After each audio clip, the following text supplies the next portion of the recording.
Good morning, everybody. Dennis Engelbrecht with the Family Business Institute, digging deeper. Today I want to talk about something I was always aware of, but now apparently there's some good science behind it, and that's the power of the handshake. The handshake's an interesting thing. If you've ever, been lucky enough to go to Europe and you look at some of these buildings and stuff that were built several centuries B.C., you might see some etchings and things of people actually having handshakes, pharaohs and folks like that. Well, it turns out, there's evidence of the handshake going back as far as the 9th century B.C. So why has that hung around so long and become such a part of our culture? Well, a study from Cal Berkeley, University of Chicago, and Harvard actually shows some of the benefits of the handshake. So what they did in their study is they had, as they usually do, like half the participants go into a negotiation starting with a handshake, and half the participants go in without a handshake to start. What they actually found is the people who began with a handshake, the negotiations went more smoothly. The people with the handshakes achieved better outcomes, outcomes that were actually mutually beneficial or more mutually beneficial. There was an enhanced trust when they interviewed the folks later with their cohort. There also was a reduced tendency to lie. So once people shook hands, there was a reduced tendency to lie.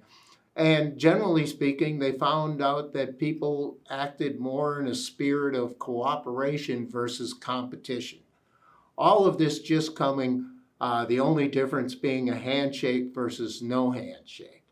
So if you just think about that and how simple a habit that is, but whether you're starting a meeting, just coming upon somebody, seeing your employee, for the first time of the week, you're, meeting your customer on a job site, talking between, the subcontractor and the contractor, whatever engagements you have, definitely want to use the handshake as a tool. And then if you think about, okay, if the handshake is successful, well, what else is successful? Well, certainly I think you've probably seen the habit of doing a handshake and putting a hand on somebody's shoulder, something like that. Yeah, those things do work. And a couple other things that they found, in this research, singing together. People who sing together tend to connect better and, again, be able to get more things done together. People who exercise together, so taking a client out to play lunch to play tennis or possibly golf or something like that, or even out on a job site thinking a stretch and flex, where you warm up in the morning. That could possibly help your cooperation on the job site. One other habit that they found was really beneficial was sharing a meal. Again, think about that, just, having a meal out on a job site, with barbecue brought in or pizzas or something like that. But just by sharing a meal, people get the similar benefits to what you get from a handshake.